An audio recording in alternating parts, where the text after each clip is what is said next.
Hi friends, అందరికీ నమస్తే. Welcome to success series. ఈరోజు మనం తెలంగాణ విద్యా ఉద్యోగ సంబంధిత వార్తలను తెలుసుకుందాం. టాపిక్లోకి వెళ్ళబోయే ముందు తెలంగాణ గవర్నమెంట్ జాబ్ నోటిఫికేషన్కి సంబంధించిన ఎటువంటి లేటెస్ట్ అప్డేట్స్ అయినా ముందుగా మీరు తెలుసుకోవాలి అనుకుంటే ఈ ఛానల్ని తప్పకుండా సబ్స్క్రైబ్ చేయండి. అలాగే వీడియోని లైక్ చేసి వీడియో ఇన్ఫర్మేటివ్గా అనిపిస్తే మీ ఫ్రెండ్స్కి షేర్ చేయండి. టాపిక్లోకి వెళ్ళినట్లయితే ప్రభుత్వం 1/2005 చట్టాన్ని రద్దు చేయాలి. ప్రాథమిక స్థాయిలోనే తెలుగు, హిందీ, ఉర్దూ భాషా పండితుల పోస్టులను మంజూరు చేయాలి. ఆర్యూపీపీ రాష్ట్ర కార్యవర్గం తీర్మానం.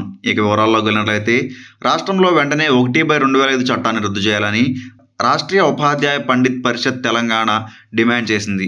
ప్రాథమిక స్థాయిలోనే తెలుగు, హిందీ, ఉర్దూ భాషా పండితుల పోస్టులను మంజూరు చేయాలని ఆర్యూపీపీ రాష్ట్ర అధ్యక్షులు మొహమ్మద్ అబ్దుల్లా, ప్రధాన కార్యదర్శి గుల్లపల్లి తిరుమల కాంతికృష్ణ డిమాండ్ చేశారు.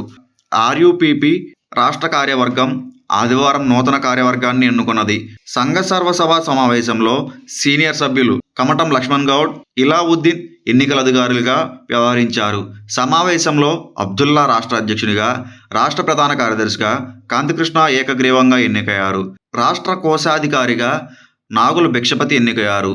ప్రభుత్వం వెంటనే 1/2005 చట్టాన్ని రద్దు చేయాలని, మిగిలిపోయిన 670 భాషా పండితుల పోస్టులను స్కూల్ అసిస్టెంట్లుగా ప్రకటించి పదోన్నతులు కల్పించాలని తీర్మానించినట్లు తెలిపారు.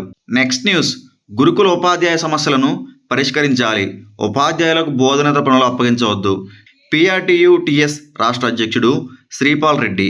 ఇక వివరాల్లోకి వెళ్ళినట్లయితే రాష్ట్రంలోని SC, ST, BC, minority, Telangana residential పాఠశాలల్లో పనిచేస్తున్న ఉపాధ్యాయులు ఎదుర్కొంటున్న సమస్యల పరిష్కారానికి కృషి చేయాలని PRTU-TS రాష్ట్ర అధ్యక్షుడు నల్గొండ, వరంగల్, ఖమ్మం ఉపాధ్యాయ ఎమ్మెల్సీ అభ్యర్థులు పెంగళి శ్రీపాల్ రెడ్డి తెలిపారు. ఆదివారం హైదరాబాద్లో PRTA సమావేశం జరిగింది. సంఘం అధ్యక్షుడు వేమిరెడ్డి దిలీప్ రెడ్డి అధ్యక్షతన జరిగిన సమావేశంలో శ్రీపాల్ రెడ్డి పాల్గొన్నారు. రాష్ట్రంలోని వివిధ గురుకులాలకు చెందిన ఉపాధ్యాయులు, విద్యార్థులు ఎదుర్కొంటున్న పాఠశాలల పనివేళలపై త్వరలోనే ముఖ్యమంత్రి రేవంత్ రెడ్డిని కలిసి ఉత్తర్వులు ఇస్తామని తెలిపారు. అలాగే ఉపాధ్యాయులకి బోధనేతర పనులు లేకుండా అన్ని కాలేజీలకు కేర్టేకర్లను నియమించేలా యత్నిస్తున్నానన్నారు. That's it for this video friends. Thanks for watching this video. Please do subscribe to our channel and like this video.